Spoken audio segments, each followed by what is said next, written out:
So imagine this. You're sitting at KFC, about to bite into your delicious crispy hot wing. But have you ever stopped to wonder where that hot wing came from? No, I don't mean the KFC counter. I mean the entire fascinating process of how it's made. It starts with something pretty amazing. Happy chickens. Yep, it's said that happy chickens have the best meat.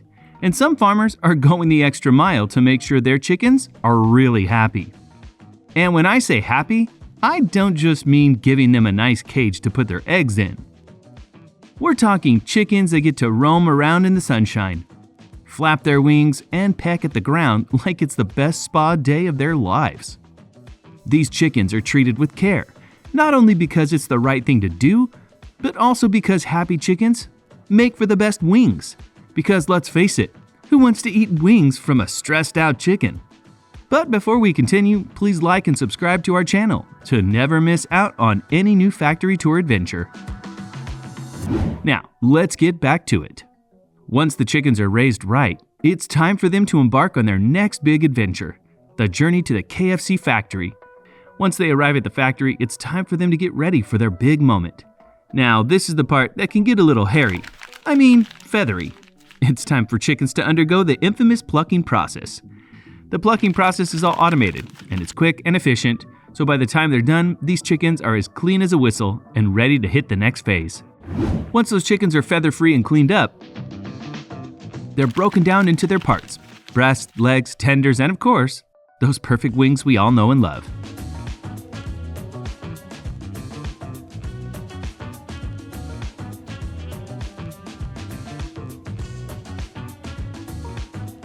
But the cutting process isn't just over yet. The wings get now divided into two parts: the drummet, which is the meaty, juicy part that you just want to sink your teeth into, and the flat, which is the classic two-bone wing that people can't get enough of.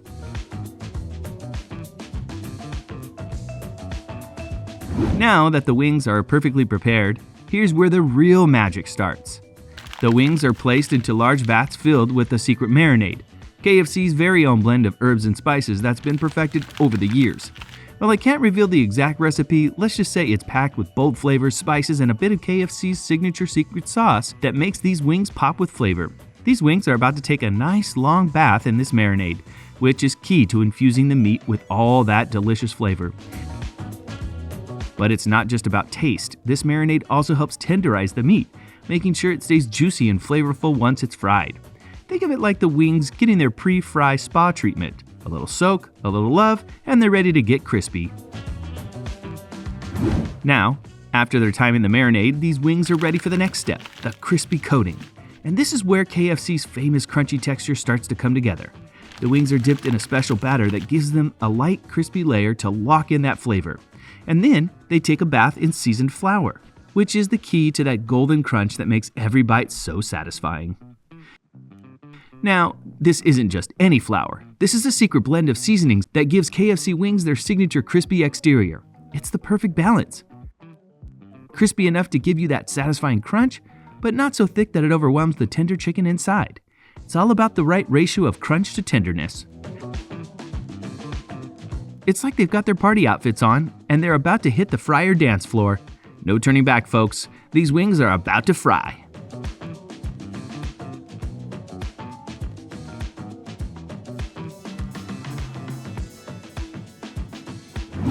Here we go, the fryer. This is where the magic happens. The wings are dropped into hot oil, where they begin their transformation from raw to crispy golden perfection. The hot oil sears the outside, locking in all that juicy goodness, and turns the coating into the crunchy texture we all crave.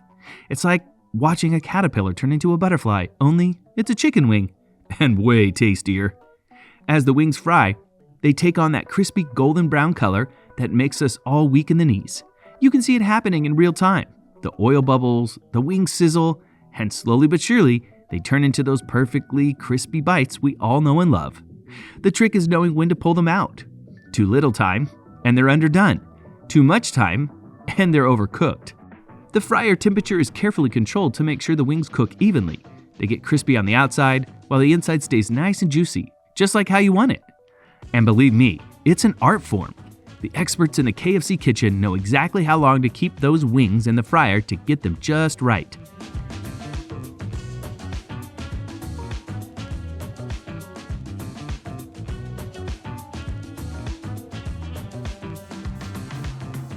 Once the wings are sauced up and ready to go, they're carefully packed into trays or boxes, sealed up, and shipped to your local KFC. These wings aren't just tossed in any old box. They're packed with care to ensure they arrive fresh, crispy, and hot.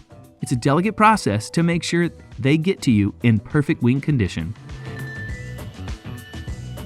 And there you have it, the wings that started as happy, healthy chickens, now ready to make their way into your hands.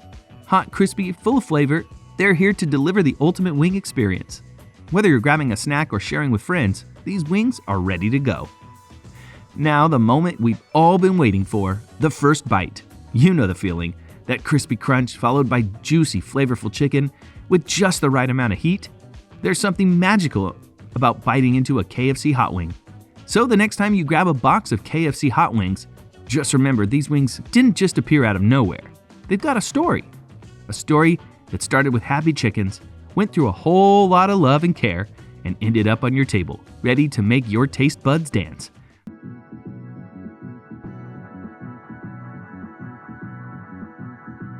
If you're anything like us, you love a good scoop of guacamole, whether it's piled high on tacos or just served up with crispy chips. But have you ever wondered how that creamy, flavorful dip gets to your favorite restaurant or grocery store? In this video, we're taking you on the behind the scenes of how guacamole is made in a factory. Guacamole might feel like a modern day snack, but its origins stretch all the way back to ancient Mesoamerica. The word guacamole comes from the Nahuatl aguacamole, which means avocado sauce, and it's been a staple in Mexican cuisine for centuries. Now, let's go back a little bit in history. The Aztecs were the first to combine mashed avocados with ingredients like chili, salt, and sometimes tomatoes. The use of avocados was not only known for flavor, but also for its rich, nutritious qualities. Before we get into all the savory details, make sure to hit that subscribe button and ring the bell so you don't miss out on our behind-the-scenes tours of the most iconic foods. Avocados, often called the green gold of Mexico, are cultivated with care in the country's diverse landscapes. The journey of an avocado begins with the careful planting of avocado trees, typically in soil rich in organic matter. Farmers start by planting young saplings, which can take anywhere from 3 to 4 years to bear fruit. The harvest typically begins when the fruit reaches the perfect size and maturity, which can take between 8 to 10 months from flowering, depending on the variety. In Mexico, the two most common types of avocados are the Hass and the Fuerte. Hass, with its creamy texture and rich flavor, is the most popular, both domestically and for export. Avocado farming is a labor-intensive process, requiring skilled workers to hand-pick the fruit at the right moment. After being harvested, avocados are carefully sorted, packed, and transported to the processing plants, often through refrigerated trucks to maintain their freshness. In the factory, the fruits first undergo rigorous quality control checks. The avocados are passed along a conveyor belt where workers inspect each one for quality. Any underripe or damaged avocados are removed to ensure that only the best fruit makes it into the final product. Next, the avocados are thoroughly washed to remove any dirt, chemicals, or pesticides from the skin. This is a crucial step, as the outer skin of the avocado can carry impurities, and you want to make sure that only clean, safe fruit is used to make your guacamole. Now it's time for the real magic to happen.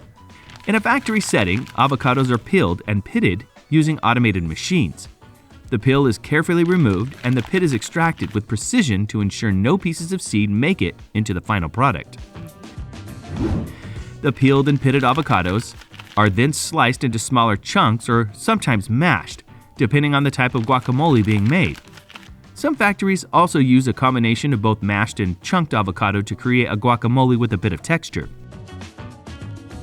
At this point, the avocado flesh is blended into a smooth, creamy consistency using large industrial mixers. The goal here is to create a guacamole that's just the right amount of creamy without being too runny or too thick.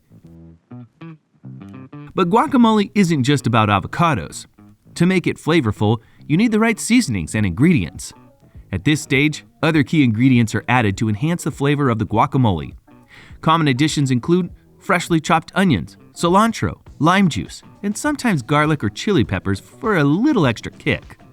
These ingredients are carefully measured and mixed in to ensure that every batch of guacamole has the perfect balance of tangy, savory, and spicy notes. Once all the ingredients are mixed together, it's time for a final check: quality control. In a food production facility, there's a dedicated team of quality control experts who ensure that the guacamole is consistently delicious.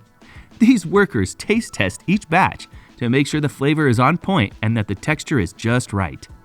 If needed, adjustments are made. A little extra salt here, maybe some more lime juice there. These small tweaks can make a big difference in the final product.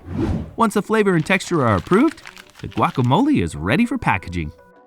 In the factory, guacamole is typically packaged in large tubs for bulk distribution or in smaller containers for individual sale. Automated machines fill the containers with the freshly made guacamole, sealing them tightly to keep everything fresh. After packaging, the guacamole is ready for distribution. It's shipped out to grocery stores, restaurants, and food service locations across the country, sometimes even around the world. And there you have it, how guacamole is made in a factory. From avocado to your favorite dip. It's a process that combines tradition and innovation to bring us that creamy, zesty goodness we all love.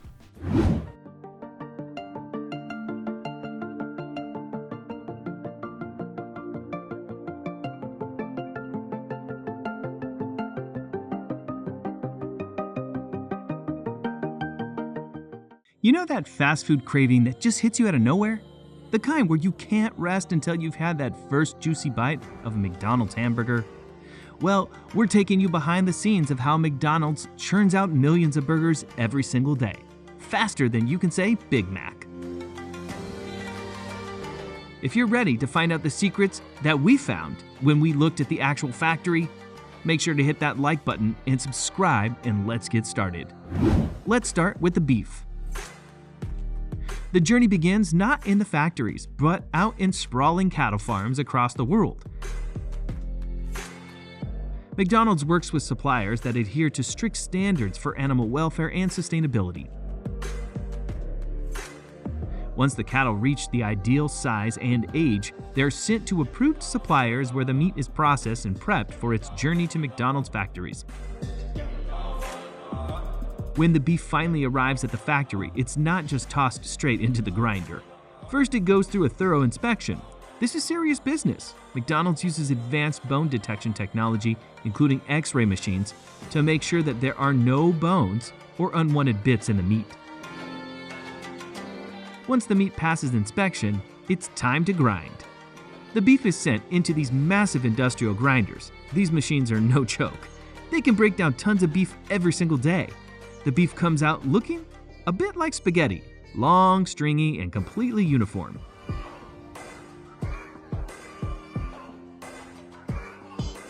It's then mixed evenly in powerful mixers.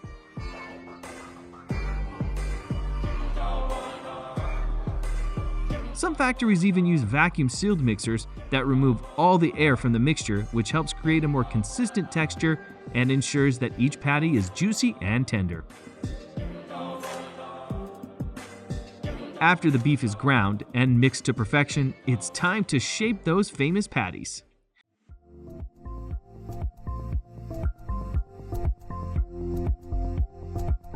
The ground beef is funneled into automated stamping machines that form the meat into perfectly round patties. These machines work at lightning speed, stamping out thousands of patties per hour.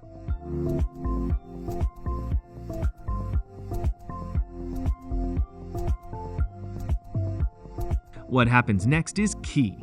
The patties are flash frozen using blast freezers that reach insanely cold temperatures of -18 degrees Celsius. This rapid freezing process locks in all the freshness and ensures that the patties stay in perfect shape while they're being transported across the globe. Once frozen, the patties are packaged into plastic bags and then sealed into cardboard boxes.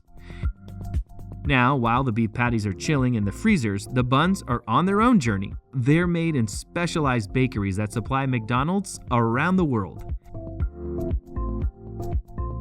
It all starts with the dough. Massive industrial mixers combine flour, water, yeast, and salt to create the perfect dough.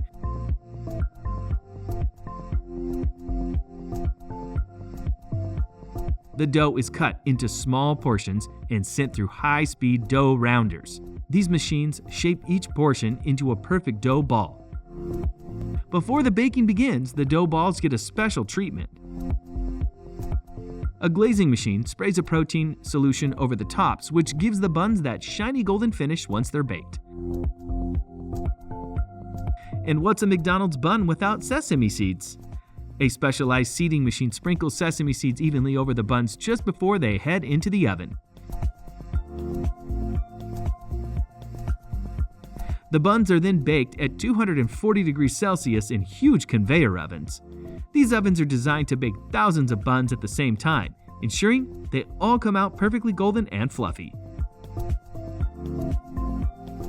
After the buns cool down, they're sliced and packaged, ready to be shipped to McDonald's restaurants.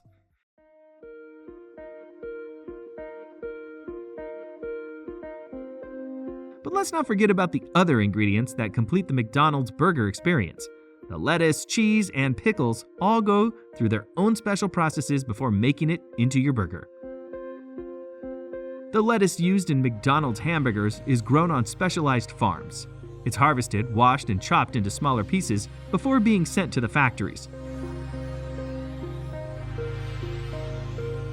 Once it arrives, the lettuce undergoes another round of cleaning and inspection to make sure it's spotless. Machines chop the lettuce to the perfect size for burgers, and from there, it travels through water tanks equipped with vibrators to shake off any dirt that might still be hanging on. After a quick dry, the lettuce is shredded and packed into airtight bags, ready to be sent to McDonald's kitchens.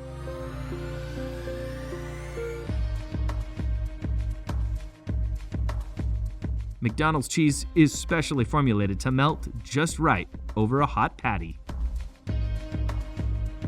Massive industrial cheese cutting machines slice the cheese into perfect uniform squares.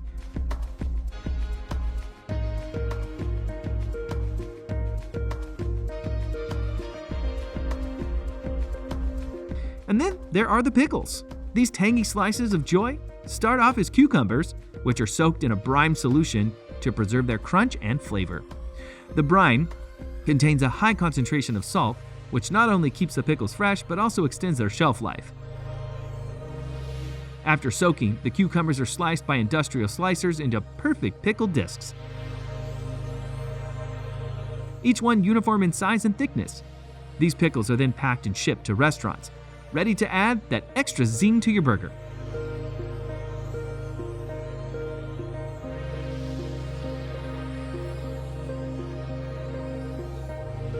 Now let's get to the exciting part, how all these ingredients come together in your local McDonald's. When you place your order, it's go time in the kitchen. The frozen patties are placed on McDonald's specially designed clamshell grills.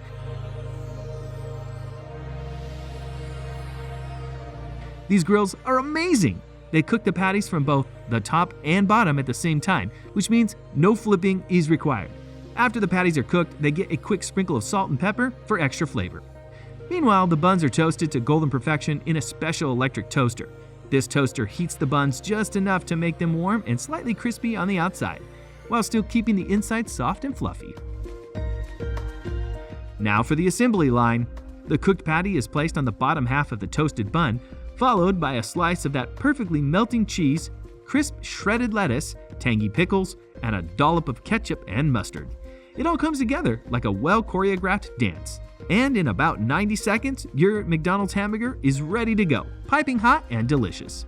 And there you have it, the full journey of a McDonald's hamburger, from the cattle farms to the factories and finally into your hands.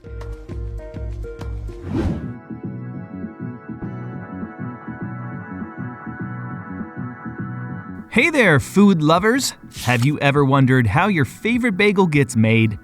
From the moment the wheat is harvested in the fields to the delicious golden brown bagel that you grab on your morning run, it's an impressive journey of science, tradition, and of course, great taste. If you're new here, make sure to hit that subscribe button and turn on notifications so you never miss an exciting culinary journey. To truly appreciate the bagel, we need to go back centuries. The story of the bagel begins in Eastern Europe, specifically in Poland, during the 17th century. It's believed that the bagel was first created as a tribute to the King of Poland, Jan III Sobieski, after his victory over the Ottoman Turks in 1683. The shape of the bagel, a perfect ring, was said to symbolize the stirrup of a horse, a nod to the king's military prowess. As Jewish communities spread throughout Europe, so did the bagel. It became a staple in Jewish bakeries across the continent. But it wasn't until the early 1900s that the bagel made its way to America, brought over by Jewish immigrants who settled in New York City. In the 1920s, bagels became a street food sensation in the city's Lower East Side. But how do factories today make such consistent, delicious bagels on such a large scale? Everything starts with the wheat. The flour that forms the base of every great bagel begins in the field. Farmers harvest specific strains of wheat that are high in protein and gluten, two key components needed for that classic bagel chewiness. Once harvested, the wheat is cleaned and ground into flour at the mill. This process is more detailed than it sounds. The wheat is carefully sorted to remove any debris, then milled into fine flour that is ideal for bagels. It's important to get the protein content just right, as this affects the dough's structure and elasticity.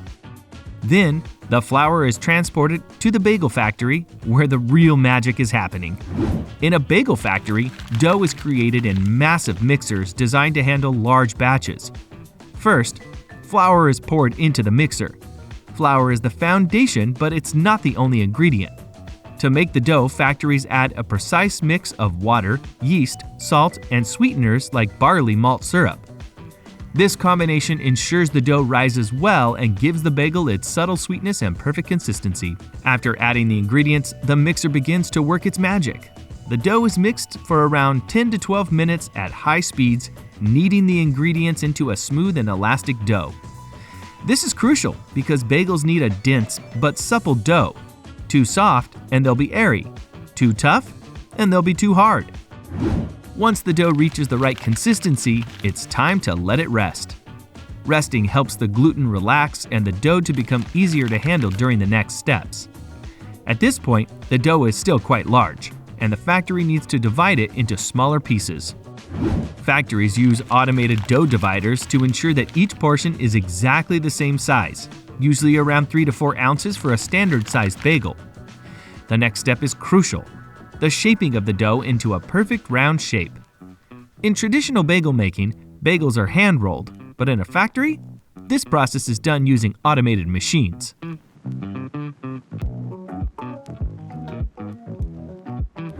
Now, here's a step that sets bagels apart from most other bread products: the boiling process.